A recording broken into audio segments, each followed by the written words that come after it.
we've both been in the Charlotte office for our time at Legal Aid, and I am now transitioning from being the head of the Charlotte Housing Group to working on this statewide project in 88 counties. I'm going to be training and doing some stuff in the West. But so the big picture here is if you have friends in small counties who want to do this work, let me know. And if I take it that most, maybe all of you are in Mecklenburg County, and Mecklenburg County needs a lot of help because we are down 4 housing attorneys right now. So we need volunteers, and we are hoping that you will be one because this is not rocket science. And it's amazing what you can do just by showing up and making the landlord prove their case. So often they don't do it. And I went over half my cases without asking a single question, just because the landlord doesn't prove their case, and then I move to dismiss and it's granted. So, you know, you don't have to know tons of evidence stuff or weird subsidized stuff. You can be a huge assistance to tenants just by showing up, and they want to talk about that their car broke down, or that they, you know, lost their job, or that they don't get along with the property manager, and none of that matters. And so if you can go and help focus on what does matter, you can keep people housed, which is very rewarding, and I really hope you do it. And it's also a pretty safe place to litigate, because in small claims court, where the eviction trials take place, even if you lose, there's a automatic right to a de novo appeal. So not only can you do a lot by showing up, but if things go poorly and you lose, you know, there's a second bite at the apple. Yeah. It's super, I mean, this is the best place to practice. It just makes me smile. And Mecklenburg County, let me tell you, Mecklenburg County, I'm going to figure out what the rest of the state is like, but we've got good magistrates, and they do housing almost exclusively. They do a little bit of money owed stuff, but they mainly do housing, so they know the law, they apply it. It is a pleasure to practice in those courtrooms on the second floor. So, you know, that's where you want to be. All right, so here's the overview of the process. Landlords cannot just lock somebody out, right? They can't take the door off, cut off the heat, do whatever. They've got to go through the court process. And there is a statutory process to evict somebody. And it only applies to tenants. So, like, you know, if somebody's got their girlfriend or boyfriend living with them and they want them out and they weren't charging any rent, that's not what these cases are about. These cases are about landlord tenants only. You know, occasionally you get somebody who's a relative and they try to get evicted, and you can win the case by saying they're not a tenant, but the bad news is if they're not a tenant, they're a guest, and then the cops can remove them. So that's a short win. But the cases are set, and they all start in small claims court. And like I said, we have 4 magistrates in Mecklenburg County. You can get a continuance, but if the other side doesn't agree, it's only 5 business days. That's according to statute. With COVID, things have been a little bit looser and been scheduled longer, but you know, that's the statutory rule. The statutory rule is also that cases are tried, mind you, within 7 days of filing. But that too has been extended during COVID, so now they're getting set about 30 days out. Which is helpful because you have to, like, during pre-COVID times, the cases happen so quickly that often when our clients are served with the court papers, they've got a trial, you know, 2 or 3 days later. But like Tommy said, because of COVID restrictions, we get some extra time. So it's easier to prepare now because we have more time to do that. Sometimes the clients still wait until the last minute to contact us. Yeah, and you know, and part of, I can imagine some people thinking, oh my God, you only have a week or 2 days to prepare for trial. That's terrifying. Well, it is and it isn't. I mean, the beauty of it is it's a quick hit and you do the best you can and you go in there and try the case. And so if you're a volunteer, you're not committing to a year-long case with discovery out the wazoo and motions to compel and all these other type things, right? You're just committing to helping somebody, bam, within a week. And you do the best you can, and I guarantee you it's better than they do on their own. And so if you take a volunteer case, you don't even have to volunteer to take it on appeal, right? Like you can just say, I can help at the summary, at the small claims level. And then if it goes to district court, you know, you can keep it if you want to, but if you can't keep it, that's okay. You've done more than people who've done nothing. You don't even have to answer the complaint in small claims court. The only time we answer in small claims court are when we're filing counterclaims. So, you know, literally you get the complaint from the client and analyze it and ask them some questions, and then you go in there and you try the case. It's super fast. All right, so that's kind of a brief, a little more overview. they've got court now in all 4 courtrooms in Mecklenburg County every day of the week. They've decreased the docket size down to about at max 20 cases an hour. Not 20 cases an hour. 20 cases. People don't show up all the time, but that's how many are on the docket. You might have out of 20. You might have 4 people show up, maybe 8. I mean, just kind of, it's never everybody. But for COVID purposes, it's not like the courthouse is jam-packed, and people are actually getting better about wearing masks. Occasionally you see somebody in there without a mask, but I was in there yesterday, and the deputy went up to this guy and gave him a mask and said he had to wear it. He had to have it over his nose and his mouth. So, you know, there's space, and they're doing a better job of enforcing the requirement, even though most people are showing up. So it feels like a pretty safe environment, which is good. The moratorium is over, which is the bad news. It was good for about a year. It was good while it lasted, but it is over now, so that is not giving anybody protections anymore. Small claims court is in person, like I said. District court is happening. It used to be every week. Now it's every other week, roughly, and it's all done via WebEx, which is safer, but it presents its own challenges. But for people who want to take a case but don't want to do it in person, you can take a district court case, and it's all remote. We do clinics. We used to do clinics pre-COVID where we go to the courthouse and the magistrates would announce. We can't solicit people. And so we can't go up to tenants and say, hey, we can help you out. But we can be there, and if the magistrates say, you want to talk to legal aid, they're here, and you can. And we used to go down and just be in one courtroom, and they'd make that announcement. We're back. We're starting clinics back again. We stopped during COVID for a long time, but we started about 2 weeks ago. And it's not overwhelming. You can talk to people in the halls. People have on their mask. And so we're finding that there's a lot of people that need our help. And if you want to be involved with a clinic whereas you just commit to the morning, right? You don't commit to keeping it beyond that. You just to the morning. That's a great way to help too. And you let me know if you want to do that, and we'll put you on that list. And we have a lot of fun. It's really fun too, just to throw that out there. I mean, it's the, really, you know, we show up and we catch people on the day of court, and they are so relieved to have a lawyer at the last minute step in and give them some advice or representation. And we've had a few volunteers before that really loved it and came back a bunch of different times, and we could definitely use more people with that. It's really fun. I had a case scheduled for trial at 9 this morning, and then I finished, and I thought, I need to go get ready for this thing today. And I thought, I'll just go see if I can help somebody out. So I went and sat in the courtroom and ended up getting 4 cases. One lady was crying. She was sure she was going to lose, and I won on all 4 cases. It's a good morning, and it's really not that hard.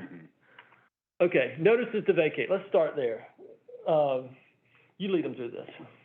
Yeah, so one of the things that comes up with our clients a lot is they don't understand how the court process works, and so they don't understand that the difference between a letter from their landlord just giving them a notice to leave or a termination notice and court papers. So a lot of our clients, you know, when they call, they think that if they've gotten a letter, a notice to vacate, or a termination notice from their landlord, that if they're not out by the date that the landlord's told them to be out, that the landlord's going to come the day after and change the locks or throw their stuff out or things of that sort. So one of the things we try to impress upon our clients is making sure they understand the process. And yes, you may have received this letter from your landlord telling you to get out, but if you're not out by that date, there's still due process, right? So the landlord still has to file a claim. You have a trial date that'll be set, and you have the right to go present any defenses that you may have. A lot of people, unfortunately, self-evict because they don't understand the process. And like I said, they think that if they're not out by the date the landlord told them to, that's it. And so unfortunately, people that don't understand this process can end up just moving out because they don't know that they have, you know, the right to have their day in court. And there is a serious consequence of being filed against. So one of the things we talk to our clients about is you don't have to leave by that date, and they have to go through this process, and here's how it can play out. But if you aren't out and they file against you, then that's going to show up on somehow it's on your credit history or record, and landlords pull it and they see it, and then they don't want to rent to people, and they don't want to rent to people who've just even been filed against. And sometimes I've heard that it can be worse for people who win because they don't really want tenants who will fight them. So they're kind of damned if they do and damned if they don't. And so, you know, if somebody's already been filed against a couple times, one more is probably not going to matter. But if somebody's got a clean record and never been filed against, then you need to advise them that, you know, you don't have to get out, but you might want to because you really don't want to be filed against. And so we have a lot of volunteers that just do these advice cases, And when a tenant gets a notice to vacate, we shift them over to the volunteer, and the volunteer, explains the whole process, they try to talk about what's going on and whether they're likely to win or not. And it just helps people understand what's going to happen so they can make an informed decision, as opposed to, like Isaac said, not knowing whether they need to get out or not. But that's a really easy way to help. Okay, trial. This is small claims court trial. So I don't know if you haven't been down there, it's worth going. It's really interesting. It's almost like courtroom TV, especially when you get two pro se people going at each other. So there are no opening statements. I've never seen anybody do an opening statement in small claims court, but you make closing arguments. Literally, the statute says that the rules of evidence generally apply. Trials are not recorded, no court reporter. There's sometimes a person helping the magistrate out, but often not. So if they get a lawyer in there who is going to give an organized presentation, a coherent argument, have copies of exhibits, highlighted cases, you are a godsend to them, and you just make it work so much better. And then they typically rule immediately, but they can reserve and take up to 5 days. And I'll just say on the rules of evidence piece, that it generally applies, which is kind of funny that the statute says that. That means a lot of different things in different counties. So a lot of counties, especially in some of the more rural areas, the magistrates are not that friendly to, or not that willing to listen to like evidentiary objections and things like that. But I think over on Mecklenburg County, for the most part, they are. So we, like Tommy said, we have good magistrates, and these are in Mecklenburg County, at least, if you're defending a tenant in court and you make an evidentiary objection, they're gonna rule on that, and they're gonna pause to do that. So. And it is kind of informal. So you don't have to move a document into evidence the way you do in district court. Literally, you just hand it to the magistrate. You just show it to them, and then it's in evidence unless somebody speaks up and objects. And if nobody says anything, there's no foundation being laid really. You just give it to them. But this morning, the landlord was trying to put in a bunch of notices, and they didn't have the person that had mailed it. And so I was objecting like crazy, saying, we don't have any evidence that these notices were actually mailed. And the magistrate kept them all out. Yeah, so, and you don't have to be a master of the rules of evidence to be effective in small claims court. There's two objections that we make all the time, and one is hearsay, and the other one is lack of personal knowledge. And if you understand those two, I mean, that's like 99% of the objections we make are on those 2 points. That rule 602, if you're a litigator, I mean, that is like my favorite rule of all time, because whenever I hear a witness say we, and my radar goes up with like we, sounds like it wasn't you, because they need to be saying I, and so people try to testify all the time about something that somebody else did, and that doesn't fly. All right, so let us show you the complaint. I know this is small, but that's it. Just so we can make you feel comfortable about the fact that it's a one-page form. And so it's not like, it is not super complex. Now, granted, there's some things in here that you need to be looking out for, but this is not that hard. If you can see it, you'll notice that paragraph 3 on the right has 4 little boxes. And when we talk about complaints, we talk about box 1, 2, 3, or 4, and they're not numbered on the complaint, but we're just talking about the first box in paragraph 3, the second, the third, and the fourth, and that's the way we'll refer to them today. And so just realize that's how we do it. We'll go through each one of these. Yeah, and what those boxes represent, there's only 4 different bases for summary ejectment in North Carolina. So the landlord has a choice of picking one of these 4 claims, or they could pick multiple claims. But that kind of simplifies things too. It's easy to figure out what types of defenses you need to look into, because there's only one of 4 types of evictions that the landlord can bring. And the fourth one, criminal activity, is pretty rare. We just don't see that much. So really, it's the first 3 boxes, and that we'll spend most of our time on today. I will say above that, paragraph 3, it says rate of rent. It doesn't, I can't read it, but I know that's what it says. And that's supposed to be just the tenant share. So if you do get a subsidized complaint, that's not supposed to be the total amount of rent. It's just supposed to be the tenant share rent, which is kind of an important thing. Yeah, so if like a tenant with a rental subsidy, like the government pays part of their rent, like Section 8 or public housing, you need to make sure that the rate of rent that's listed is only their portion, because part of their rent's paid by the government. And that's critical, because if they lose, in small claims court, they can stay in the property during the appeal if they appeal it, but to do so, they have to pay rent from the date of trial going forward into the clerk's office.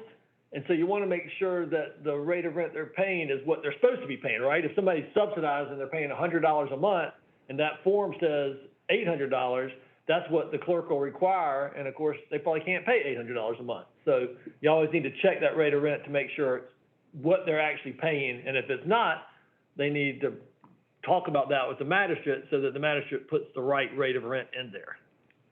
All right, so let's look at box 1. I know you can't read that thing on there, but it's a failure to pay. And Isaac, you do that to start with. Yeah, so before we jump into this, it's important to understand there's actually two different ways to bring an eviction case for non-payment of rent. One is a statutory remedy, which is the first one we're going to talk about, and then the second one is as a breach of lease claim under a written lease. And so the question is, like, when should a landlord use the first one, and when should a landlord use the second one? And so for a breach of lease claim for non-payment of rent, you need a written lease, and the lease has to have something called a default provision in it, which means our forfeiture provision, or default clause sometimes we call, which is essentially just a provision that says if one of the rules of this lease is violated, then the landlord has the right to terminate the lease. You can have a lease full of rules, but if you don't have a forfeiture provision in there that says you can terminate if one of those rules is broken, then you're out of luck as a landlord, and you're not going to be able to bring a breach of lease claim for non-payment of rent. And so this is, in that situation, like let's say it's an oral lease, or let's say that the landlord has a written lease, but there's no forfeiture provision in it, they're left with this claim. And so they can still bring a case for non-payment, but only in those circumstances. The majority of non-payment cases are brought as breach of lease because most landlords have a written lease with a forfeiture provision. But again, for oral leases or for a lease without a forfeiture provision, this is what the landlord has to do.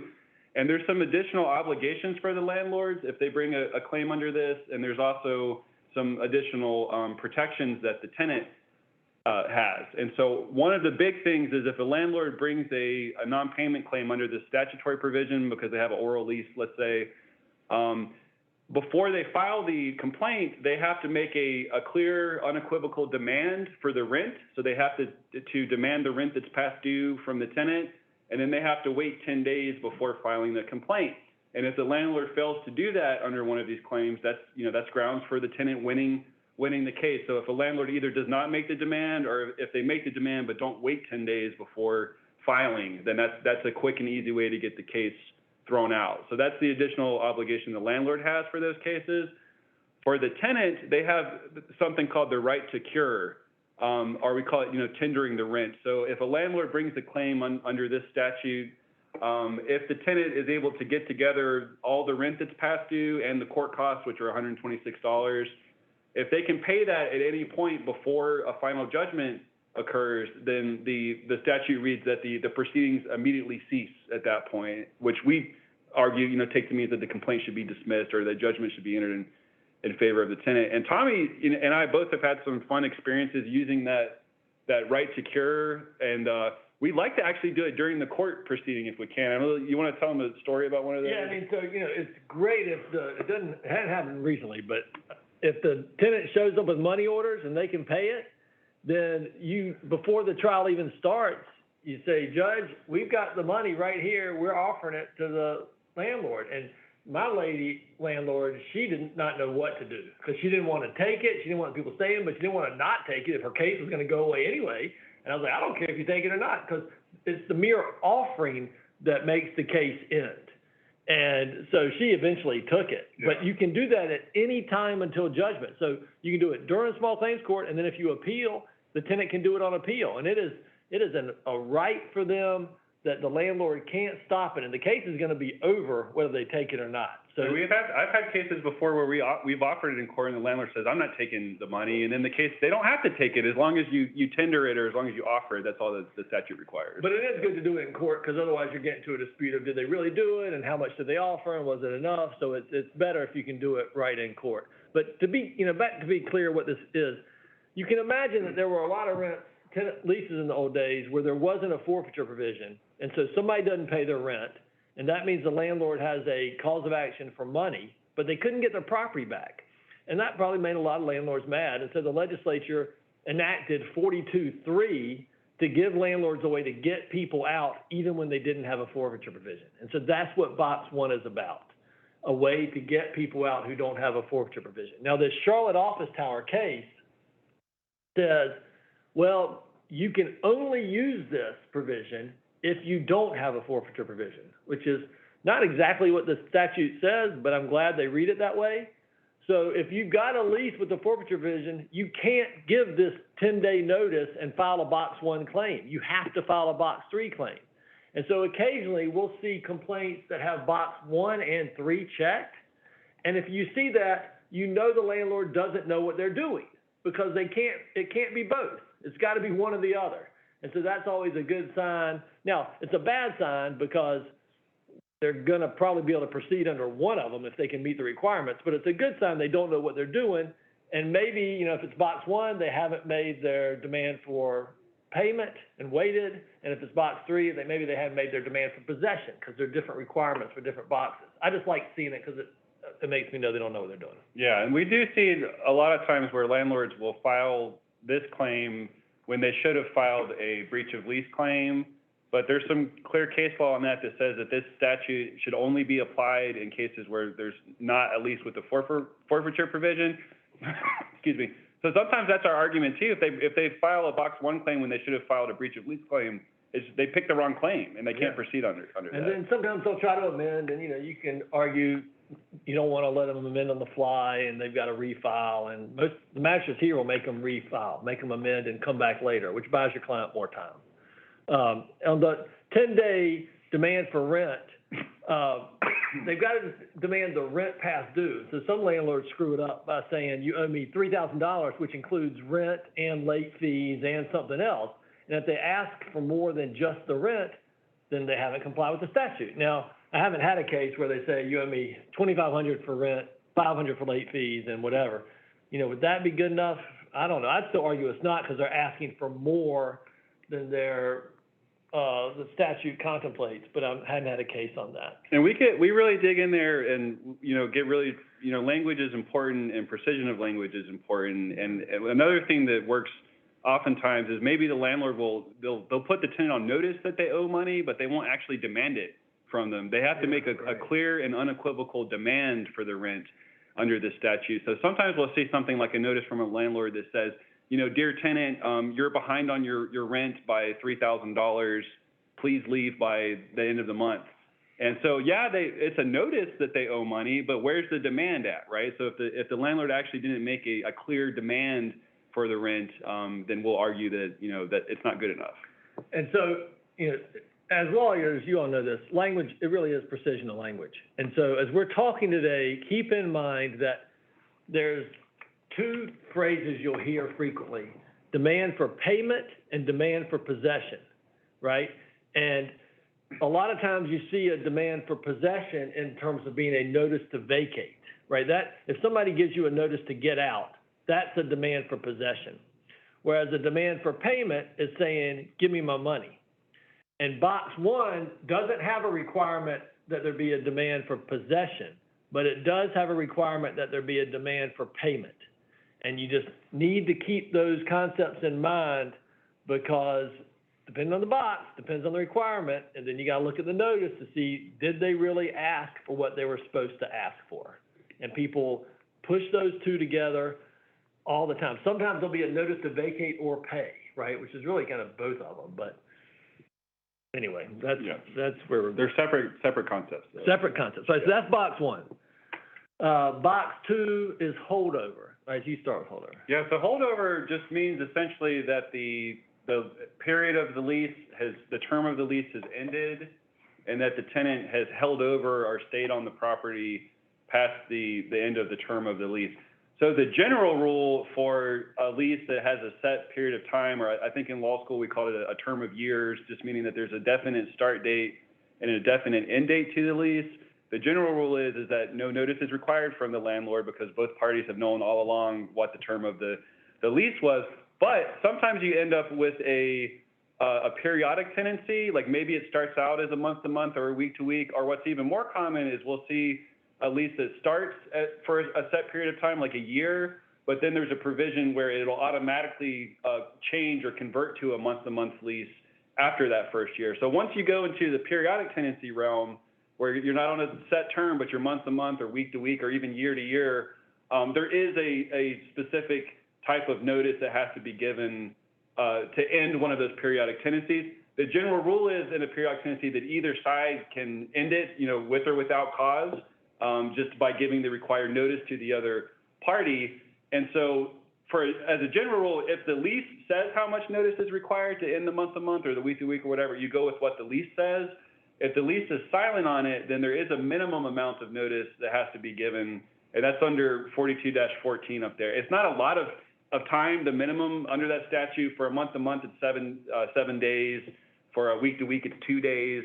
But when you're in a periodic tenancy, they have to at least give, some minimum amount of notice that they're not going to renew the notice. So that's required. One of the things that we see landlords just screw up right and left all day long, and we win a ton of cases on this, is that when you're in a periodic tenancy and the landlord's required to give notice to end the tenancy, the termination of the lease or in the notice, like when the notice says the lease ends, has to be at the end of a periodic term. And what that means is, for example, if you're in a month-to-month lease and the landlord decides to end the lease, for example, by giving a 7-day notice, they have to give at least the 7 days, but they also have to make the lease terminated at the end of that month. So if the lease runs every month from the first day of the month to the last day of the month, the landlord has to make the notice effective at the end of the month. So they can't, for example, let's say like the lease requires 30 days notice to end a month-to-month, and let's say that the lease goes from the first of the month to the end of the month and then renews every month. The landlord, they can't give a notice, for example, on January 15th and make it in February 15th. Yes, that's technically 30 days, but they have to make it effective at the end of that monthly term. And so landlords mess that up constantly. And so and the magistrates are hip to it. They understand that argument. Sometimes the magistrates will throw out a case for that reason before we even argue it. They'll say, well, you can't end a month-to-month in the middle of the month, for example. They screw that up all the time. And, Yeah. and I'd say 99% of leases, the rent is due on the first of the month. But if you get a weird situation where rent's due on the 5th of the month, I had one of these one time, then the last day of the month-to-month term is the 4th, right? And but so you just got to read the lease and see what the deal is. But this happens all the time. And so the lease, most leases are for a year, and then it says at the, either party can terminate this lease at the end of the year, or maybe it says if nobody gives notice 30 days or 60 days out, then it's going to roll over on a month-to-month tenancy on the same terms and conditions. And so that's most often how you get into a month-to-month lease. And some clients will say to you, I don't have a lease anymore. They've still got a lease. That lease still controls. It's just they didn't sign a new lease for a term. But don't fall for that when somebody says, I don't have a lease anymore. It just means they didn't renew and sign a new lease, but they're still operating under that old lease. To terminate a lease, well, first of all, this notice, Isaac's right that most leases also say you have to give 30 days notice. Both the tenant or the landlord to terminate the lease have to give 30 days. So it's got to be 30 days, and it's got to be the end of the month. And you have to explain to clients a lot of times, look, people don't have to rent to you forever, right? You don't have a right for them to rent to you forever. So both you and they can end this thing, and I can't keep you in here forever if they do it correctly. But when they give that notice to terminate, again, this is different than a demand for possession, and it's different than a demand for payment. This is a terminate the lease. And there's a case out there that says if you send a tenant a notice to vacate, just telling them to get out, which is basically a demand for possession, that's not ending the lease. So that doesn't work. So if somebody comes to you and they've got a box 2 holdover case, you say, well, what notice did they give you? Telling you that the lease was over. And if it just says notice to vacate, you're going to win that case. It's got to say, either terminate or end, or I think, sometimes we see cases where they say we're not renewing your lease. And I think that's a close call as to whether that's terminating the lease by saying we're not renewing. Is that the equivalent of saying we're ending? I think that depends on your magistrate, right? But that's what the claim is. And there are a lot of ways around to beat this. I mean, one is the improper notice to terminate. 2 is they terminated on the wrong date. or they don't give as much notice as they're supposed to, or the lease might say how they have to deliver notices, right? It might say you have to email it or personal or whatever, and they don't do it that method. Or so there, and then another way is if they take rent after the fact. I mean, and so what I mean by that, let's say a landlord terminates a lease as of May 31st, and then the tenant pays rent June 1st, and the landlord takes it. That kills the holdover claim. By taking that rent, they have accepted a new lease, and it's started over for June, and then if they want to end the lease, they'd have to give 30 days and do it at the end of the next month, so they probably couldn't do it till July. Yeah, and there's some really clear case law on that with some good language in North Carolina that says, if the landlord's given a notice to terminate, they have two choices if the tenant offers rent for the next month after the termination date, right? They can either choose to refuse the rent and enforce the termination and evict the tenant, or they can accept the rent, but by doing so, by operation of law, they've essentially renewed the lease or renewed the tenancy at that point. And sometimes you'll get into factual disputes where the tenant will mail the rent to the office, and then they will mail it back. And if that happens, I think most of the magistrates are not going to find that to be an extension of the lease. But I have had a case where a landlord gave a tenant access to their bank account so the tenant could just make deposits in the landlord's bank account. And the tenant did it after the end of the period, and the magistrate's like, you should have shut your bank account down by giving them, and that was Avery, by giving them access to your bank account and them using it after the fact, that kills the holdover claim. So the other thing that can kill a holdover claim is if there's a new lease, and you might think, how could that happen? It happens all the time, especially in student housing, where, maybe it's February and you got these summer to summer leases, and they want to lock somebody in for the next year. So the student goes ahead and signs a lease for the next July to July. And then in March or April, they don't make their rent payments for some reason. The landlord sues them for breach of lease, maybe that's a different time. But let's say they sue them for breach of lease, or they sue them because they terminate that lease. But then they can keep the court process going until the new lease starts, then you argue that they can't evict them under the old lease because they're there under the new lease. And that works too. And that's just kind of playing it out. And then this holdover claims, they require demand for possession. So like we were saying earlier, box 1, demand for payment. Box 2 and 3, demand for possession. It doesn't have to be in writing. There's no magic language. I mean, you can just tell them, get out. But there does have to be a demand for possession made before the landlord files the case.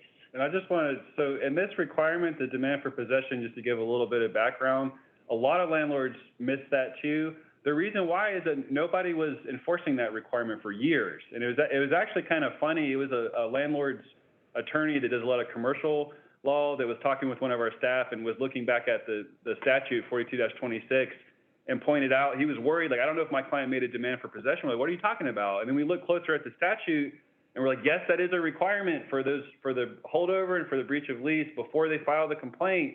And after they terminate the lease, they have to demand that the tenant surrenders possession of the premises before filing a complaint. So that just kind of like opened up our eyes to that requirement. And then we found a case called Warren versus Breedlove that stands for that same proposition. We noticed that the pattern jury instructions in North Carolina require that same thing. So we've been pushing that argument really hard over the last couple of years, and a lot of landlords still haven't caught up to us yet. And so that's something where we're getting a lot of traction. And sometimes if we have nothing else at all, if the landlord forgot to demand possession, demand that the tenant surrender possession before filing the complaint, that may be the only thing that we have, but we win tons of cases on that now. I won 5 cases on that this morning. Yeah. 5 cases. And so here's one finer point on that. So when you've got a demand for possession, the question becomes, definitely has to be before the case is filed. But the question in a holdover situation is, let's say I give a notice to my tenant, I'm terminating your lease May 31st. And I also say in that notice, and I want you out by then. So I made a demand for possession, but I made it while the tenant's there, I was saying that I want you out in the future. Is that good enough? And we have 3 of the magistrates in Mecklenburg County have said, nope, that doesn't cut it. You have to make the demand for possession after the lease ends. So if I terminate my client's lease on May 31st, on June 1st, I've got to say, get out. I don't have to wait 10 days. I don't have to do it in writing, but I've got to tell the tenant on June 1st, get out, or before I file, after May 31st, get out. It'd be better if I did it in writing. And then I can sue.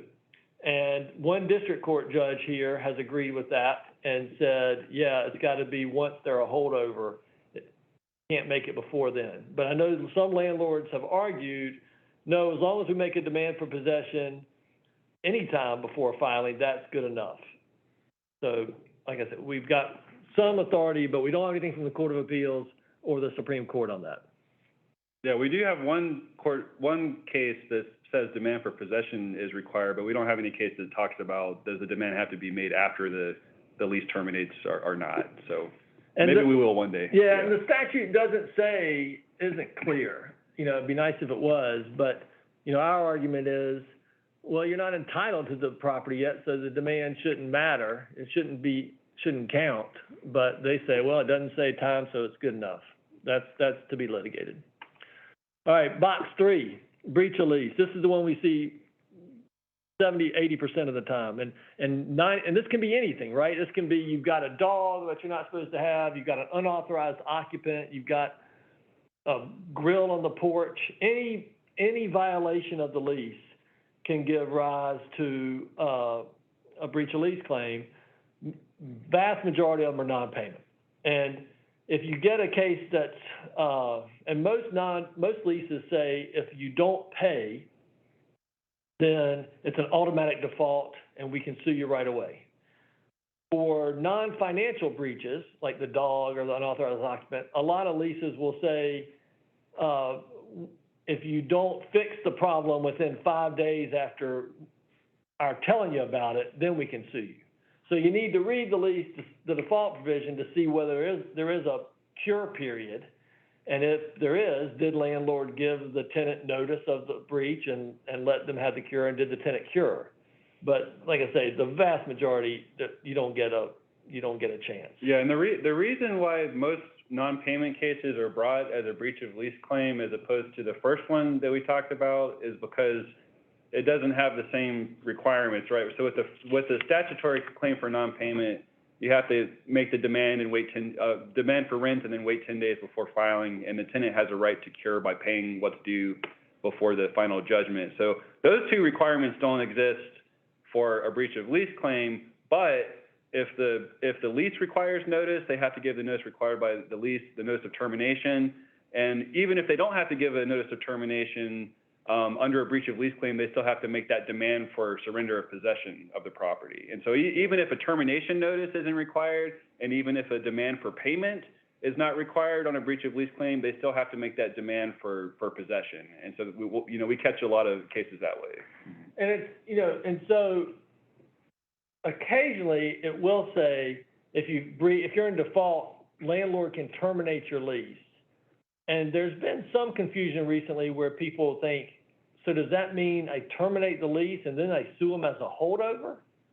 And that's just not the way I've seen it work. I mean, if you can terminate the lease because of a breach, you just file a box 3 case.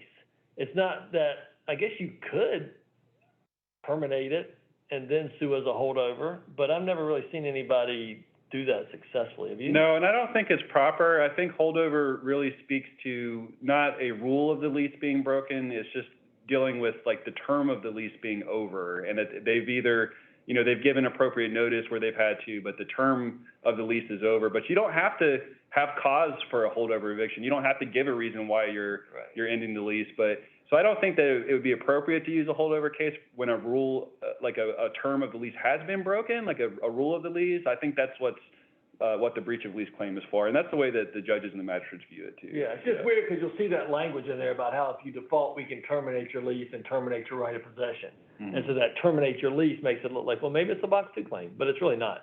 The key is when you get a lease is to look and see whether it has a forfeiture provision, which means can the landlord end the lease or end the tenant's right of possession? And if that's there, it has to be a box 3 claim. It cannot be a box 1 claim. And the standard leases, like the Apartment Association or the North Carolina Realtor Association, those all have forfeiture provisions. But oral leases never do, because nobody ever agrees to that right up front. And if you got some mom and pop lease where somebody's just written up on their own, sometimes those don't. So, and one place we see it a lot too, so in North Carolina, if a tenant is living in a hotel as their primary residence, a lot of times that tenant, that person living in the hotel, if that's their primary residence, is considered a tenant under North Carolina law. And so the hotel can't just kick them out. They have to go through the eviction court process that we're talking about. But it's very, very rare for a hotel to have a written lease with somebody. So a lot of time where we see cases where they have to go under the first box rather than breach of leases are hotel cases because they have no written lease. But sometimes the hotels will have guest registration agreements. Sometimes, yeah. And if they do, some of those actually have forfeiture provisions saying if you don't pay, we can kick you out. Mm-hmm. And so the breach of lease, if you check box 3, let's see if I can go back. I think I can. So see below box 3, those 4 boxes, and there's that big white period space before paragraph 4. If you check box 3, you're supposed to write in that white space what the breach is, so the tenant knows. And most of the time it's written failure to pay. Occasionally you'll get a case where somebody will write in that space something and not check box 3. And some magistrates will construe that as making a box 3 claim because they've written in there description of the breach. Some won't. Recently I had a box 1 case where they wrote in there failure to pay, but I argued that it was only box 1. They didn't check box 3. They should have checked box 3 if that's what they had meant. And they had a forfeiture provision, and so they lost. And they did lose, which was good. But if you have, and you also are supposed to write in that white space, if there's criminal conduct, what the criminal conduct is. So that's what that space is for. Sometimes you'll see complaints without any boxes checked, and that's pretty easy because you just argue there's no claim made. And then landlords will give them the magistrates will give them a chance to amend, but make them come back. Yeah. And this box 3 requires a demand for possession after the breach, right? So if you don't pay your rent, then they have to demand the possession before they file the case. And this is easier than the holdover because you're not going to anticipate a breach the way you might anticipate a holdover situation.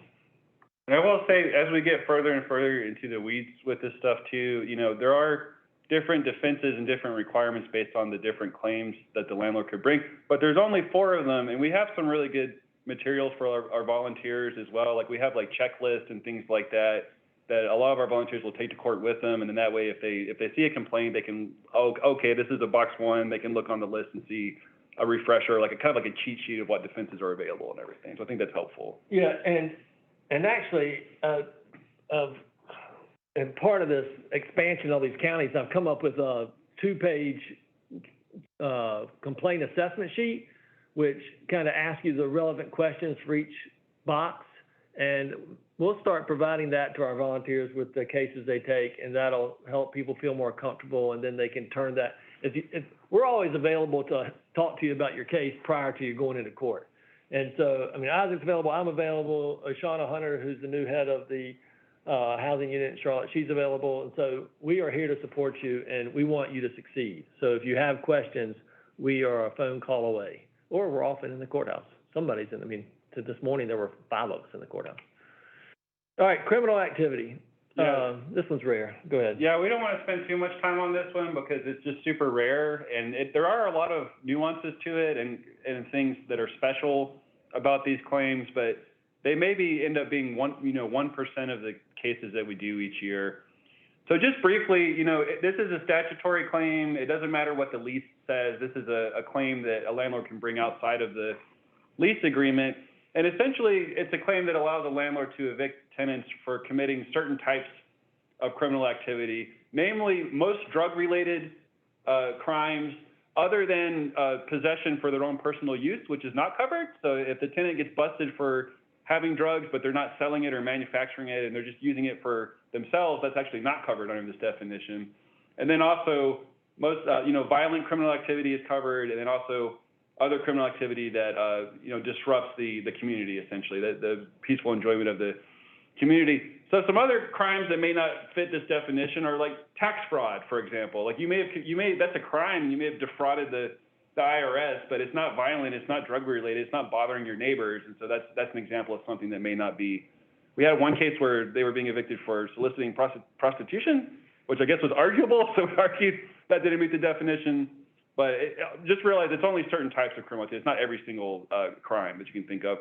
One of the special things about this claim, and this is where we'll leave off on this, is that there are several different affirmative defenses and different remedies that are available to tenants in these cases, including a partial eviction, which means that if the whole household is being evicted, but only one person in the household committed the crime, the judge can decide to just evict that one person and let the rest of the family stay. Or a conditional eviction, meaning that if a visitor committed the crime, but they don't live there, instead of evicting the family, the judge could just ban that person from the property. And there's also a serious injustice catch-all defense that you can raise. We don't see this very commonly. Most of the time when we're dealing with one of these cases, it's a situation where there's a mother or a grandma or somebody that's got several children in the home, and maybe the oldest, adult child who's, 20 or 21 or something like that gets busted doing something they shouldn't do. And then the whole family is under the gun, but there may be several other minor children there that didn't do anything wrong. And, mom or grandma didn't know about it. They weren't involved with it. And so we try to use these affirmative defenses to argue that even if you're going to evict, the culpable person, you're allowed as the judge to let the other family members who are innocent stay. So I'll leave it at that. But again, this is a very rare claim that we see. Yeah, well, a couple of things. So one, there's no demand for possession required on this one. If you get one of these cases in district court, you have to file. This is the only time in summary judgment where you have to file an answer if you're in district court with a criminal activity case. If you occasionally see landlords check box 3 and 4 at this, because oftentimes, depending on what the activity is, but oftentimes the criminal activity is also a breach of the lease, because there's something there saying you shouldn't disturb the rights of the community. And the lease can stuff that would not be considered criminal activity under this statute could be considered criminal activity under, like, the possession of drugs for your own personal use. That's not an evictable criminal offense under this statute, but if the lease says that's a breach of lease, then that could still be a breach of lease that the landlord could evict for. Right, but then if they're bringing it under box 3, then the demand for possession kicks back in, right? So you've got another requirement that might not, so don't let them just push it all into one bucket and try to get by with it. It's either got to fit one of the crimes under criminal activity, and you've got these exceptions, or if they go into box 3, you got to make the demand for possession. So you just got to analyze them one at a time. A lot of times a landlord won't have proof of this, and their evidence is terrible, right? I mean, so occasionally the police officer shows up, and if they've called them into act, that's bad. But a lot of times a landlord might just suspect they're doing something and sue them for this, but they show up and they don't have any personal knowledge of any crime being committed, and so they can't prove their case.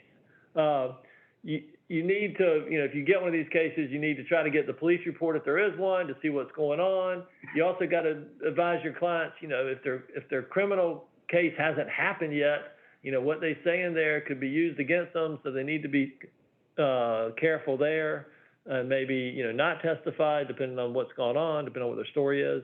But these are really rare. All right, that didn't work. There we go.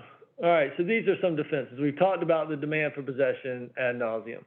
Why don't you talk about retaliatory eviction? Yeah, so retaliatory eviction is one of my favorite defenses, and what it essentially says is that certain actions that a tenant takes are protected acts under the law. And it's actually, the classic example of that is a tenant complaining about repairs to a landlord or to maybe city code enforcement. And what it essentially says that if a landlord files an eviction case against the tenant in substantial response to the tenant taking a protected act, that's deemed a retaliatory eviction, and it's an affirmative defense. It's not a counterclaim, but it's an affirmative defense that the tenant can raise to get, to have judgment in their favor, to win the case. So the most classic example of that is repair request, but it's actually very broad. So it includes, it's not just repair requests. It's repair requests. It can be other things that are named, like an attempt to organize. So if someone joins a tenants union, for example, that's covered. But there's also this really broad provision in the definition of what's a protected act that says a tenant's good faith effort to enforce any right they have under the lease or under state or federal law, which can be almost anything. That can be like a lot of different things. And so, if the tenant, for example, domestic violence, so victims of domestic violence have a right not to be discriminated against by the landlord because of their status as a DV victim. So let's say like a DV victim's abuser causes a big scene, breaks the door or something, and then the landlord's trying to evict the tenant after the tenant, calls the police, for example, because the landlord's upset that the police showed up to the house. Arguably, that's a retaliatory eviction. The tenant's trying to, press their rights as a DV victim. They're trying to represent to the landlord that, this was not my fault. You're not allowed to discriminate against me because of this. I'm the victim here. I called the police to try to enforce my, rights in that situation. And so that, for example, could fall within that catch-all, but it could be a lot of different things. It's only good for a year. So, somebody says, I tried to organize 3 years ago, and now they're harassing me and trying to kick me out for that. It doesn't work 3 years ago. And obviously, the closer in time it is, the better. If they complain to code on Monday and they get sued on Thursday, that's really good. Arguably, it does last for a year's worth of protection, but a magistrate's going to be less open to this if months and months have passed. And part of the landlord's defense, too, is, no, I'm not suing them because they did this. I'm suing them because they hadn't paid rent. That's the motivator. And then it's up to the judge to decide, what is the motivator the complaint or is the motivator the lack of rent? And if it's the first time the client hasn't paid rent, I bet the landlord's going to win because it's going to look like that's why they sued them. If the landlord's been letting them slide for a year and then all of a sudden they complain and then they get sued, well, that seems like that's not really why they were doing it. Yeah, so the retaliation doesn't have to be the only reason for the eviction, but it's almost like a but-for test. So if the landlord comes back with some pretextual reason why they're evicting the tenant other than the retaliation, it's kind of like a tennis match where, you bat the ball back and forth. But at the end of the day, the judge has to decide, but for the tenant taking this protected act, would the landlord have, proceeded with the eviction? Those cases can be really interesting. It's very rare that a landlord is foolish enough to actually admit that that's the reason why they're evicting the tenant, but it does happen sometimes. And there's been cases where I've had a tenant complain about repairs and then get a letter from the landlord that says something like, you're obviously not happy with this apartment because you called the city to complain. So, I'm not going to renew your lease after the end of this month. So you get those easy cases every once in a while, but more often it's not that easy and the landlord's not going to admit. So you have to look at circumstantial evidence to try to prove that it's retaliatory. And Tommy already mentioned the biggest piece of that is the timing. So like if you have a tenant that's on a month-to-month lease for 2 years and then they call the city and then all of a sudden the landlord's sending them a non-renewal notice, the next week or something like that, the timing is really helpful there. And the judge can infer from those facts that the landlord's intent actually was based on retaliation. Yeah, and so a couple off-topic points real quick before I forget. One is, if your client has evidence, electronic evidence, whether it's video or pictures or text or emails, anything on their phone, you need to print it out before you go to court because the judges aren't going to look at phones. And so if it's something you can print out, you just do that. You take screenshots of text, whatever. If it's video, you can show a video on a laptop, but you should take a thumb drive or something that you can give to the judge to put in the file. But they don't take video evidence otherwise, or electronic evidence otherwise. And then, code enforcement. If a tenant has a problem with their house, they should call code enforcement. Is it 311? Yeah. 311. And the city will come out and inspect the place. And a lot of times the city finds things that the tenant's not even aware of, right? Like the tenant might complain, my outlets don't work, and the code enforcement finds all kinds of stuff. And it's a good thing to do for a couple of reasons. One, it creates a record of problems that's by somebody independent, right, who works for the city. It's not just the tenant saying it. It creates a date of when the landlord was put on notice of these problems, because as we'll get into later, if you're trying to make a habitability claim, you've got to prove when the tenant first told the landlord of the problem. And a lot of times they just do it orally, and so you don't have a document, but this creates a written record of when the landlord was put on notice. And then 3, it puts some pressure on the landlord to fix the problems, because if they don't fix them within a certain amount of time, the city starts fining them. And it's relatively quick, so if you have a client that calls the city, they're usually out within like the week. And it's also free. It doesn't cost our clients any money. It's a free service that the city provides. So that's another benefit. Occasionally it comes back to bite you, because the tenant will tell you how, oh, terrible, terrible, terrible, terrible, and then you get the code report and it's not that bad. So, but you know, at least if that happens, you know not to be sticking your neck out where you shouldn't be sticking it. All right, so victims of domestic violence. Basically, if you're a DV victim, you've got a lot of protections that are in these statutes. You have the right to change the locks. You got to pay for it. You have the right to end your lease early. You know, if you obviously don't want the attacker to know where you live, even if you're in a term lease, you can leave it or break it without penalty. They can't evict you because, you know, as you can imagine, a lot of DV incidents are loud and disturbing, and landlord can't evict you for this loud, disturbing incident that if you were the victim of it. Now, there's certain things victims have to do. They've got to, I think they've got to get a DV order, or at least try. There's like 3 or 4 things. They have to show some documentation to show their status as a DV victim for pretty much for most of these provisions, like changing the locks or ending the lease early and stuff like that. But it's not only a DV order. A protective order will work, like a DVPO, which our office can help tenants get if they need that. But it also can be like a safety plan. It can be a letter from like a professional that they're working with. So there is some documentation required, but it's pretty fluid as far as what counts as documentation for that. So, you know, but being a DV victim isn't going to save somebody if they're not paying their rent, right? I mean, it's just not related. But it can help them if they're being kicked out for a different reason, or it gives them these other rights. It's all in the statutes. Waiver is the next one. And waiver works if the tenant pays rent and the landlord accepts it after the breach. And it's cleanest if it's a non-financial breach, right? And so you got a dog, you got an unauthorized occupant, whatever, and landlord knows it and says, you know, get rid of the dog, get rid of the boyfriend, and then tenant pays rent the next month and landlord keeps it. That's easy. And so it's Winder v. Martin, that waives their right to evict you for the breach unless they have a anti-waiver provision in the lease. Now, you got to read those anti-waiver provisions carefully, because sometimes they say we can take payments and it doesn't waive our ability to evict you for a breach.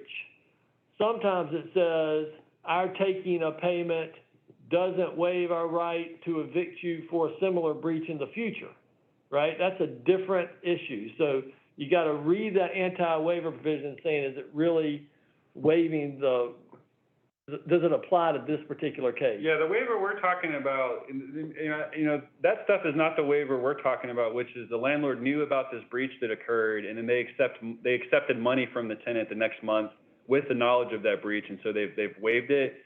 So Tommy's absolutely right. There's a ton of anti-waiver provisions that we see in leases, but a lot of them are not about that type of waiver. They're mentioning some other thing that doesn't apply to the concept of accepting rent after the breach. So we tell our staff, like, if you're flipping through a lease, you hear, oh, you know, after this thing happened in May, the next month in June, the landlord accepted my rent, and they start flipping through the lease, and if they see an anti-waiver provision, we don't want them to quit right there and say, oh, well, there's an anti-waiver provision, waiver's not going to work. Actually read it and see what it says, because at least like half the time it's actually not effective. Like, there's a ton of anti-waiver provisions that are just completely ineffective, and we can still win on that argument. And the anti-waiver provision doesn't work if it's a box 4 claim. So just know that. It's a little bit trickier, I think. I had one this morning. I didn't win on this. I won on something else. I won on demand possession. But where the tenant owed money from pretty far back, right? But let's say it was just January. And so say January to June, tenant owed $6,000. And then in June, tenant pays $2,000. And landlord took it. And landlord sued tenant for January through whenever. And so I argued it was a waiver. I mean, it was a waiver because they knew of the breach, they knew the non-payment, and yet they took money in June. And the magistrate argued, and they had an anti-waiver provision in the lease, and the magistrate was saying, well, you know, that doesn't even apply because they were just paying off, pay the whole thing, and they were paying part of it, but they didn't pay the whole thing. And so she didn't go through that. But I don't know what you think about that.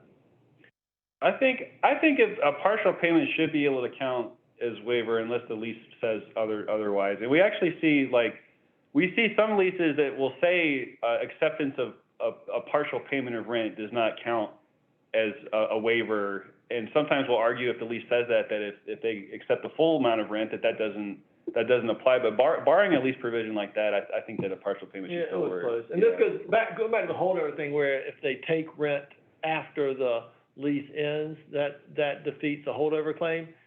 It defeats it for sure if they take rent for a month, for a period after the lease supposedly ends, right? So if I say lease ends on May 31st and Isaac pays me for June, he's going to win. But if I say lease ends on May 31st because Isaac hasn't been paying me for 4 months, and then he gives me some money in June that doesn't say what it's for, and I apply it to April and May, I don't know that works because you're just paying a debt you owe, from earlier. You're not paying for time after the lease has supposedly ended. Yeah, I think it needs to be rent that comes due after the breach occurs. So if a tenant has past debt and they're making a post-lease termination payment, they ought to write on there, this is for June, right? They'd be a lot better off than just giving them money and letting the landlord apply it however they want to. Yeah. One last thing on waiver before we change the subject is that another important part of waiver is that the landlord has to have knowledge of the breach and then accept the rent. So if the landlord doesn't know that the lease was breached and they accept rent the next month and then they find out later that it was breached, then waiver is not going to work. I had a case one time where one of the claims was a breach of lease based on an allegation that my client had, this is going to sound bad, I think assaulted a postal worker or something like, she has some mental health issues. Allegation, yeah. So she had this allegation, and so but the landlord accepted money the month after that incident occurred, and so I filed a motion for partial summary judgment, just trying to say, okay, on that breach of lease claim, it should be resolved as a matter of law in favor of my client because of this waiver. And so the landlord's response we did the partial summary judgment motion right before the trial, and her response was like, oh, well, I didn't know that had happened until after the fact or whatever. And then I was like in kind of hot water, but the postal worker was there and she took the stand and I cross-examined her and I was like, well, I was asking her questions about her routes and what happened after this incident that you described with my client, do you know these landlords? And she said, yeah, they're on my route. And I say, are they before or after my client's house? And she said, after. And I said, on that day when that happened, did you talk to them about what happened? She said, yeah, I told them all about it. So that we ended up winning on that, but the knowledge is crucial. The landlord was just lying. The postal worker had told her about the incident, but the knowledge piece is crucial. They have to know about the breach. Yeah. And for any claim where they've got to know something, whether it's a notice or whatever, it's always better if it's in writing, right? Because people are skeptical of what people say. Memories fade and some people lie. So it's always better if you can have it in writing. Other defense, these aren't all defenses. Sometimes these are just ways you win. That might be the better way to call it, because these invalid notices, it's not an affirmative defense to any extent. It's just the landlord failing to prove their case because they didn't put in evidence that they gave the proper demand for possession, demand for payment, whatever. And it can be, the content's wrong, the timing's wrong, or the method of delivery's wrong. Reasonable accommodations, if people have diagnosed disabilities and it impacts while they're breaching the lease, they can make a request for a reasonable accommodation, and you can even make it after the case is filed. And the landlord has to provide one, and if they don't provide a reasonable accommodation, it's not saying they always have to do exactly what the tenant wants, but if it would be reasonable, then if they don't do it, they shouldn't win. So what's an example of reasonable? I'll tell you a fun story. I had a client who was diagnosed with schizoaffective disorder, really bad. He had to get injections once every other week. Was really had some serious mental health issues, and he got in trouble for smoking on the property, not for smoking inside his apartment, but there was a designated area outside. It's a really random example. There's a designated area outside where he had to go to smoke, and it was by these dumpsters. And so I was having a conversation with him, and I was like, why don't you just smoke where they tell you to smoke, at this area by the dumpsters? And we got into it, and he started talking about robbers or people that were trying to hurt him that were hiding inside the dumpster. And so I went to his doctor, and the psychiatrist like evaluated him and said, yes, he actually has this like paranoid delusion that there are people in this dumpster on this location that are gonna hurt him. And so the reasonable accommodation was like, he actually is afraid to go over there because of his mental health issues. Can you stop the eviction, and can you compromise and accommodate him just by moving the designated smoking location away from the dumpsters that he's scared of? And that worked. And so, that ended up working out to where they were going to evict him for that. But once we showed that there was a connection between the breach of lease and the mental disability, or it could be a physical disability, then they were obliged by the Fair Housing Act at that point to accommodate him within reason. And it comes up like with pets, therapy pets, or whatever. Yeah, emotional support animals. Support. If you're being evicted because there's no pet policy, but you can show that that animal's a support animal, for example, that could be another way. But you got to have some diagnosis or something from a doctor that you need it. Like, you can't just come in there and say, I need a cat, right? I mean, you got to have something. Yeah, there's got to be a connection between the disability and the. Yeah, between some disability. The amount claimed is wrong. Some landlords, their bookkeeping is a disaster. And they come in there with a failure to pay, and they don't have the records. They've charged the wrong amount. It's just a total mess, and they can't really prove what the amount is. Sometimes your client has receipts that they ain't giving them credit for. That doesn't happen tons, but it happens some. Hope agreement, we got Hope here in Charlotte. It's Ramp or Dream Key, but that's part of the rent assistance that's come out with the virus. And those agreements, they differ. There are different versions of them, but a lot of them say that the landlord has to dismiss the case.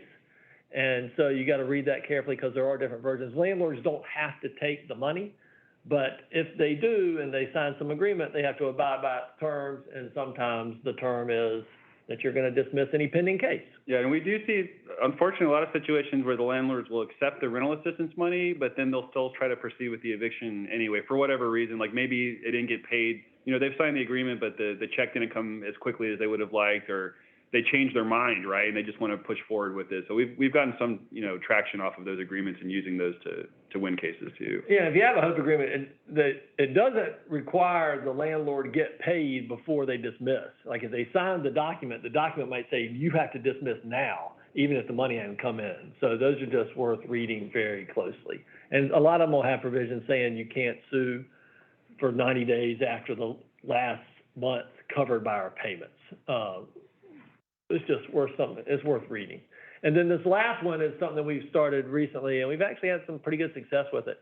VAWA stands for Violence Against Women's Act. And if they are a subsidized tenant, then the landlord, when they terminate the lease, whether for a breach or for just ending the lease because they don't want to rent to them anymore, they have to give them 2 documents that are set out in 24 CFR 5.2005, and it's like a notice of rights and then a certificate of compliance, and it basically to tell people about domestic violence and what their rights are. And landlords will push back and say, oh, but this didn't involve any domestic violence. Well, who are they to say? And the statute doesn't say that they only have to give those documents if it does, because the landlord's not going to know it. They got to give it every single time. And if they don't give those documents, tenant wins. And a lot of landlords screw that up. Some landlords will put in, you may have rights under VAWA, come to the office, but that doesn't do it. You have to get in, or they say, oh, we gave it to them when we recertified, 3 months earlier. Well, great. The statute says you have to do it when you recertify, and you also have to do it when you give them a lease termination notice. They have to do it every single time. Yeah, and that requirement applies to every single type of subsidized tenancy. So if your client has a rental subsidy, no matter what program it's under, the landlord has to give this special VAWA notice in this special form when they sue to evict. And that's still kind of cutting edge stuff for us. This is another thing, just like the demand for possession piece, that's been on the books for a while, but it was really underutilized. And it's kind of like a gem when we found it. And again, a lot of landlords are not used to us raising that defense. So we're catching a lot of people, with their pants down on that right now, and they haven't caught up to us yet. So it's fun to argue that one too. Even the housing authority, they're screwing it up. They're the ones that'll put in there, you may have rights under VAWA, but not give them the actual stuff. And if it's a low-income tax credit property, that counts too. And like I said, anything counts. And so that's pretty fun. This is 4226. That's the statute. You can see where it says an act or demand made for its surrender. So that's the language we were talking about earlier on demand for possession. And you can see under subparagraph 1 is a holdover, subparagraph 2 is a breach of lease claim, and then we hadn't dealt with any tenants with crops. Yeah, we haven't had that. I mean, I guess it could come sooner or later. All right, so that's kind of the playing defense. We've got 18 minutes. We've got plenty of time to cover 2 topics. That'll take hours. So now we're going to talk about playing offense a little bit, which is actually it's a lot more fun. It's fun. It's also, sometimes we'll give cases to volunteers where there's no eviction pending, but a tenant calls us because the landlord won't fix the heat or the AC, and they just got these defects and they want the landlord to do something about it. And so those can be nicer cases for some volunteers because there's no time pressure other than the need for the repair. But these can be brought as either just an affirmative case where tenant's going to be the plaintiff, or they can be brought as a counterclaim if the landlord is suing the tenant. You can bring it as a counterclaim no matter what the initial claim is, but if you bring a counterclaim for money and it's a holdover, it ain't going to win your case, right? I mean, whether they're holding over or not has nothing to do with the amount of money owed. So it could be that your client could get evicted and you could win a judgment for $5,000. Yeah, but on the other hand, if it's a case for non-payment and that's what you're defending against, and you can prove that your client's entitled to compensation because of these repair issues that haven't been fixed, if the amount that your client's entitled to receive on their claim is more than the amount of rent that the landlord is claiming is owed, then it can offset that amount. And so it can work as a defense for non-payment cases. Yeah, and it doesn't have to. So the rule of civil procedure is 13C, which talks about a judge has the right to offset claims. And our magistrates here have always done it. So really, if the tenant owes $1, the tenant gets evicted. If the tenant doesn't owe any money and it's a failure to pay, then the tenant doesn't get evicted. But they don't have to. I mean, theoretically, they could give a judgment for the landlord for non-payment and give them possession and a $1,000 judgment, and they could give a judgment to the tenant for $4,000. But we haven't seen it. So let's talk about what a habitability claim You want me to do is. this and then you do the debt Yeah, collection sure. stuff? So basically, I'm going to summarize here, but implied warranty of habitability just means that, and y'all might remember that from property class in law school, but it essentially is just, it means that in every tenancy that the landlord has an obligation to keep the place in a fit and habitable condition, obey the local housing code, repair, dangerous conditions within a reasonable amount of time based on how severe the conditions are. And these other things up there that you see, keep common areas safe. Any appliances that are supplied have to be kept in working order. 2 things that are really important about this. One is that landlords cannot get out of this obligation. So this is not something that they can contract around. And we see this sometimes, even if the landlord has a provision in the lease that says that the tenant is responsible for making all repairs, or we've seen one before that says any repairs under $500 the tenant has to pay for. They can put that in the lease and the tenant can sign off on that, and guess what? It doesn't matter. So this is not something that a landlord can avoid.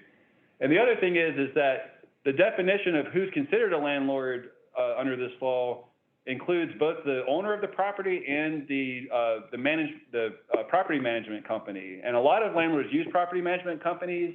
And so a lot of times, actually, I think most times in these cases, we've got kind of 2 targets here, the owner and the property management company. Yeah, and a couple other big things about this. So 4242 lists all these things that landlords have to do. But that one in 4242A1 says obey the housing code. Charlotte has a really good housing code. Yeah. And so, and some of these other requirements, like that one about electrical, plumbing, sanitary heating, you've got to have given them notice in writing maybe before it kicks in, if you're just under 4242A4, I think, or A5. Yeah. Whereas the housing code doesn't have that requirement. So in Mecklenburg, we virtually always are bringing our 4242 claims under their failure to obey the housing code as opposed to one of those other sections. And if the housing code also has a great provision, 1145E, that says if one of 13 conditions exists, it's illegal for the landlord to collect rent, which means that the fair rental value, if one of those conditions exists, is 0. Because if you've got a condition, let's say somebody's dishwasher doesn't work, right? and they're paying $800 a month in rent. They're not entitled to pay nothing just because their dishwasher doesn't work. What happens is the judge is supposed to say, what's the fair rental value in its warranty condition, which is usually, not always, the contract rent, the $800, and then what's the fair rental value in its actual condition, and then they're supposed to give the tenant the difference. And so you say, okay, somebody didn't have a dishwasher for a month, right? What's that worth? And nobody really knows. It's totally subjective.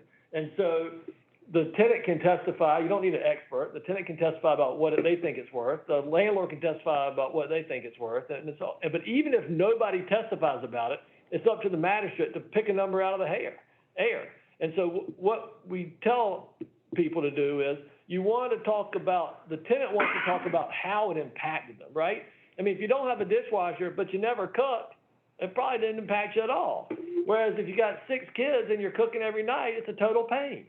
And so they need to talk about how it really impacted them. You know, in the dishwasher, you're not going to get much off. I've had a few air conditioner situations where the magistrate said, you know, I'll give you half off for that. And that's okay, I guess, right? I mean, it's, you know, but you need to offer some numbers. Better to offer some, you don't need to, better to offer some number, and again, tie it to how it impacts them. If one of these 13 conditions exists, though, the number's 0.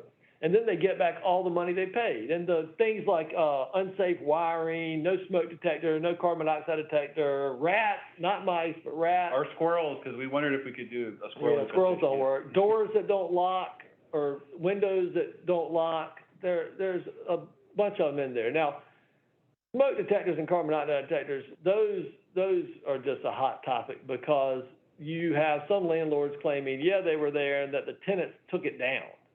And so, you know, you got to gauge whether the tenant really took it down or whether it was never there in the first place. But realize that those are susceptible to a little fast and loose. And, you know, the batteries don't work, or is it really that they weren't there?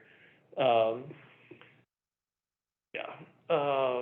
were we going to say about so the damages of this are the fair rental value. That might be on the next slide. Yeah, it might be next slide. We'll go to the next slide. Yeah. Yeah. One other thing, and this is, sorry, I know I'm jumping around. This is for earlier. Occasionally, you'll have leases that waive notice. And even if the lease doesn't waive notice, I swear half the time, more than half the time, landlords or their attorneys will say, the lease waives notice. Well, it doesn't matter. It doesn't matter if the lease waives notice. Because 4225(8) says that if the lease is contrary to the statute, the lease is invalid in terms of that provision.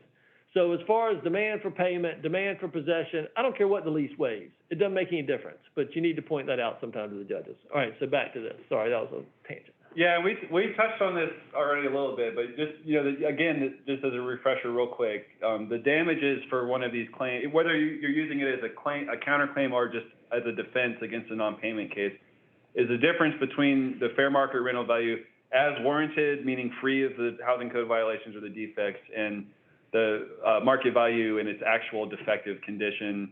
And just touch on one point too, like Tommy said, it's very subjective. So in Charlotte, because of the housing code, if you have one of those 13 really dangerous conditions, you can argue the rent should be 0. It's not worth anything because that's what the housing code says. But for stuff that otherwise, it can be super subjective. It's really just the tenant gives their opinion on how much it affected the value. Like the more they can talk about how it affected their lives and how horrible it was, the better. But judges can take that opinion and they can agree with it, or a lot of times they'll just assign their own numbers to it. And it can be, I mean, always go in there with the number and give them the math, do the math for them and tell them this is how much my client's entitled to. But if they don't like it, they can change it and they can give their own value. And it's critical that you can point out when you first told them, because again, I mean, a landlord, if the dishwasher or the AC breaks and you don't tell them about it, how do they know to fix it, right? Yeah. So the tenant has to have told them about it. And if you have documentation, an email, a text, a work order, whatever, you're going to have a better situation. And they're not required to fix things like that, right? So it's a matter of reasonableness. And, if they call a plumber and the plumber comes out within a week, you're probably not going to get anything for it. But if it drags on for months and months, then they're going to get dinged. Yeah. And to that top point, fair rental value is normally the contract rent, but occasionally you have a dumb landlord who'll say, oh, this place is worth the rent's $1,000 a month. But they said, this place is worth $1,500 a month. I just gave them that $1,000 because it was so terrible. Well, if they testify it's worth $1,500 a month, then that's the number you're Yeah. gonna use when you're subtracting what it's actually worth. And you can make a bigger delta there. Now, the limitation is a tenant can only recover what they pay. So this is why it's better when tenants have been paying, but because if tenants withhold rent and they don't pay anything, then there's nothing for them to get back because they haven't given it. There's a kind of a weird math formula about how you calculate that. I'm not gonna do it because we got 8 minutes. But if you get one of these cases and your tenant hasn't paid full rent and they've just paid partial, and you're wondering how that's gonna work math-wise, call me and I can walk you through it. Because it's not just naturally logical the way it works. But it's the Court of Appeals, man, so that's what we're living with. Yeah, if you get a case like that, we'll help you figure out. But the big thing is, like, have the math done before you get a trial, because judges hate doing math. You gotta do it for them. Hate doing math.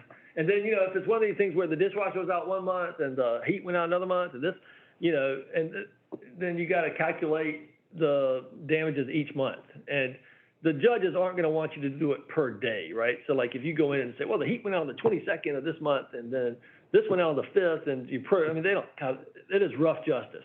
So you just gotta give them a rough idea of how long it's lasted, do the math, and they'll just pick a number. All right. Let's get this one, man. Yeah. Just in general, like, Pictures, code reports. yeah, code inspection, have your client make requests for repairs in writing, although it's normally not required, just because it creates a record, and take pictures. And you gotta put a housing code into evidence. You gotta print the housing code and use that as an exhibit. All right, unfair and deceptive, if that, a lot of you maybe have done business litigation, but if you have actual damages and the landlord has collected rent, full rent, knowing of the defects, that's an unfair and deceptive claim. And so then your actual damages get trebled. Debt collection is Article 2 of Chapter 75, and debt collection violations are a godsend. It comes up, so let's see what I got. Anyway, there are a couple different sections that say what's a debt collection violation. Maybe most people think of it as a debt collector's knocking at your door at night or sending you a gazillion letters or calling your house during dinner time every night. But the two that we like the best are if they represent that an amount is owed when it's not owed, or they collect or attempt to collect an amount that's not owed, then those are both violations. And so it really comes up more than you think, where if they have improper late fees, if they charge things that aren't in the lease, which, like they'll ding them for $3 for something, which isn't in the lease.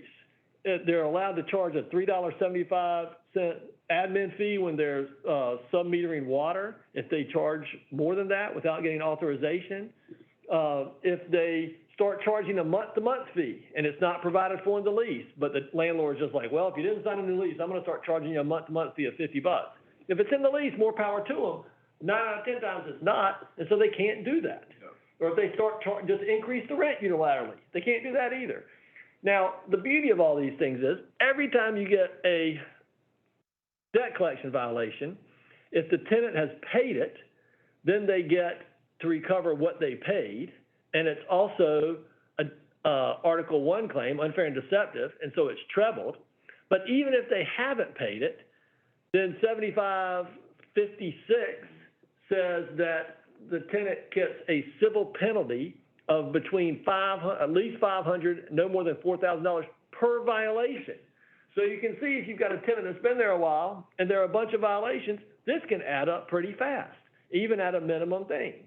And we've got some big offsets on them. We've had cases where like the tenant was out of work for a long time or whatever the case may be, and maybe they owe like $12,000 in back rent, but then they've got like 15 to 20 illegal fees or debt collection violations, and we've had plenty of cases in that case where it's just a wash. We're going to come after you for X thousands of dollars in debt collection penalties, and they'll just forgive the rent at that point. Yeah, and we've had a case where the client got $20,000 in pocket because of debt collection violations, and so not only can you get huge amounts forgiven, but you can put money in their pocket for these things. There's a lot to these. There's a lot of this is its own session for an hour and a half, but just, because somebody might have overbilled by $1 or a dime, there's a case from Court of Appeals, Friday versus United Dominion, where it was a 50-cent error. And that's enough. So it doesn't have to be a big problem. If it's a problem, then it's a minimum $500 penalty per violation. And like I said, the late fees are probably the most common thing. And Friday, the landlord charged a permissible late fee, but the lease had an impermissible late fee. And so the Court of Appeals said, well, even though you charged an okay amount because your provision was illegal in your lease, you had no authority whatsoever to charge a late fee penalty, and therefore they're all illegal. Which, surprised some people maybe, but God, it's a great result for us. And the lease provision, can be invalid because it says more than 5%, or because it applies after 2 days or 3 days, or we've seen somewhere they say if you don't pay by 5 o'clock on the 5th day. Well, that ain't what the statute says. The statute says you get 5 full days. So there are a lot of reasons that can be screwed up there. Yeah. And those debt collection claims, God, I love them, because they really are a way to save clients who owe money when you got nothing else. Let's go. This is basically talking about public housing authorities require termination notices, and in addition to the VAWA notice stuff we talked about for all subsidies, they also have to describe the breach with a certain amount of specificity in public housing. But let's move on, because I want to give a quick shout out to Robinson Bradshaw. Oh yeah, that's man, great. Eric Zimmerman, because we lost in the trial court, we lost in the Court of Appeals. And then Eric got on and petitioned the Supreme Court to take it, and they did, and then he argued it, and then he won, because they just cited the lease provision without saying what, and so he got the Supreme Court to reverse it earlier this year, so it was great work. Yeah, Eric did an awesome job on that. It was great. It was really good. Right. The appeal process, and we've got like 2 minutes left, so we're gonna. We started at 2 after. We got 4 minutes. We got 4 minutes left. Okay. So like we talked about before, one of the cool things about volunteering to take these cases in small claims court is that even if you lose, you don't really lose, because you get another bite at the apple. So any small claims eviction trial, whichever side loses, they have the right to appeal for a trial de novo in district court. They've got 10 days from the date the judgment's entered to do that. It's a brand new trial in front of a new judge. The whole trial gets done over again. And the time frame on that is a lot longer than the first trial date. So you get a couple months to repair usually. The tenant can stay in the property while they are waiting on the appeal to come around, but in order to do that, they have to start paying a bond called a rent bond to the court. For our clients, what that typically is just, whatever rent was due from the day they were in court to the end of the month, and then the monthly rent as it comes due for each month after that while they're waiting on the appeal.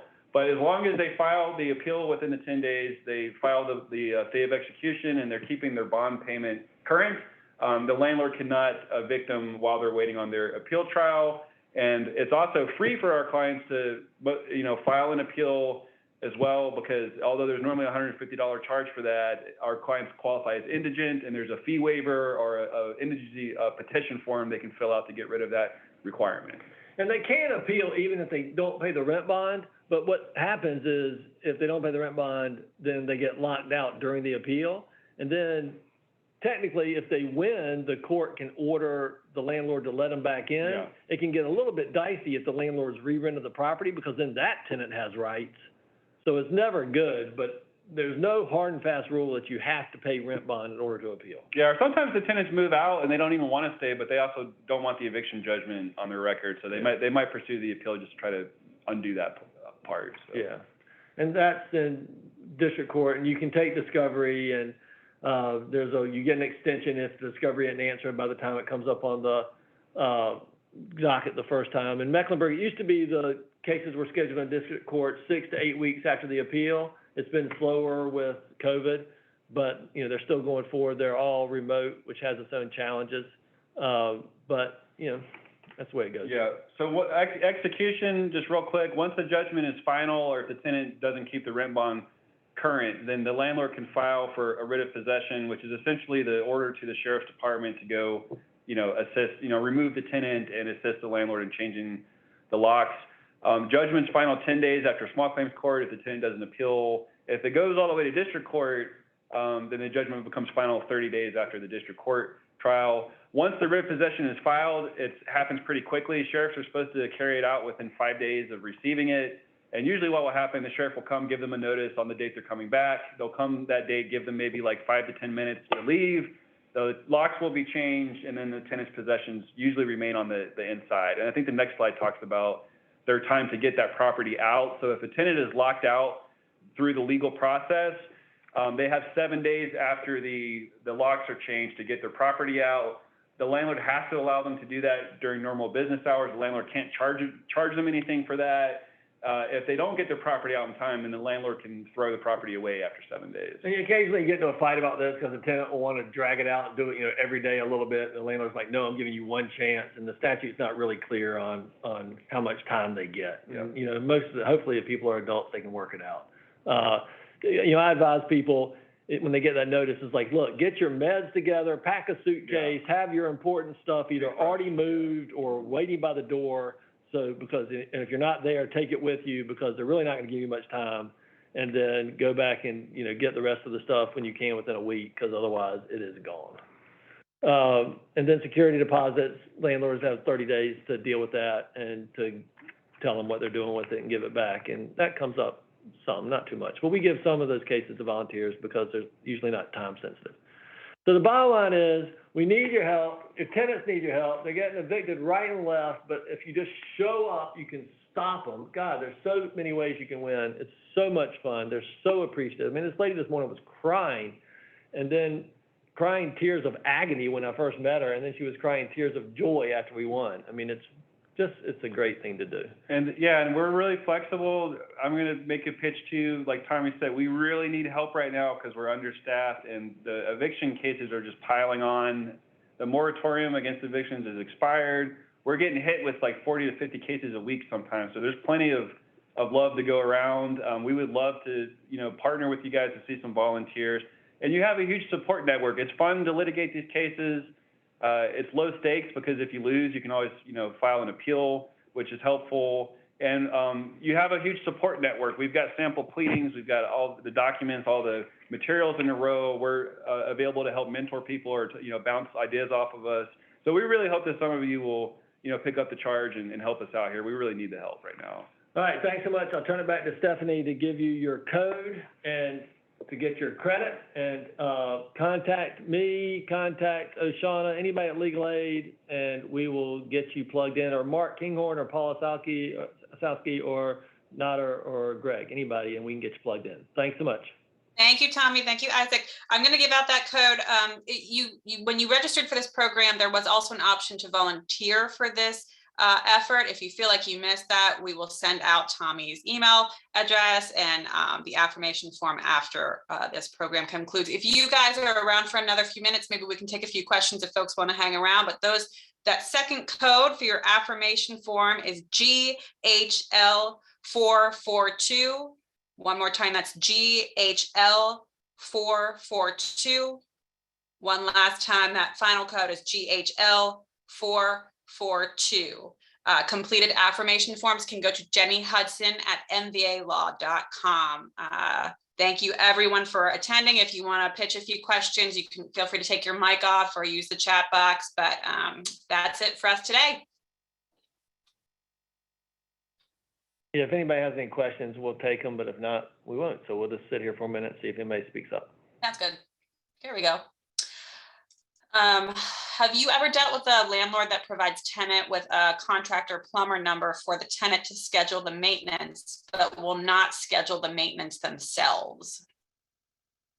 No, but I think, if the landlord's paying for it, I don't see that that'd be a problem, right? I mean, that makes more sense that the tenant would schedule it so they'd be there when they want to. Yeah, I think hopefully the tenant would do that in their own interest, getting the repairs made. But I will say that if a landlord doesn't make repairs because they're putting the obligation on the tenant to schedule it, and that's like their excuse for getting out of it, I think that they could still be liable for that, just because there's language in Chapter 42 that says even if a tenant accepts some type of term that allows the landlord to, put the impetus on them or the duty on them to try to avoid that duty, that's an invalid lease provision. So I think arguably you could try to say, that's not a get out of jail free card for the landlord. I think they still are obligated to make sure that the work gets done. But I could see a judge maybe not being super sympathetic if a tenant, is just refusing to do that, where if they did it would solve the problem. So. What you see more often than that is the landlord saying the tenant wouldn't allow them in the property. right? The landlord says, I wanted to fix it, but they wouldn't let me come do it. And then, you know, if that's true, the tenant's gonna lose. But the tenant often says, oh, no, I'll let them come in. You just have a fact dispute about whether they were giving them access or not. Good, thanks. I don't see any other questions in the chat. Okay, last thing, we need to hire people. So if anybody wants to like come do this full time, it's really fun. And, you know, really you can work in Charlotte or you can work a lot of places around the state. So, you know, if you're bored doing corporate work or, you know, litigating, whatever, here's your plug. Come join the squad. And tell your friends. Tell your friends. We'll also send around that job posting if Legal Aid has it up. We can forward on to our friends and colleagues and network. So I have no other questions. It doesn't look like anyone else is unmuting themselves. So I think we're done here, guys. Thank you so much. As always, you are Thank you, Stephanie. a real resource. All right, take care. Bye. Bye.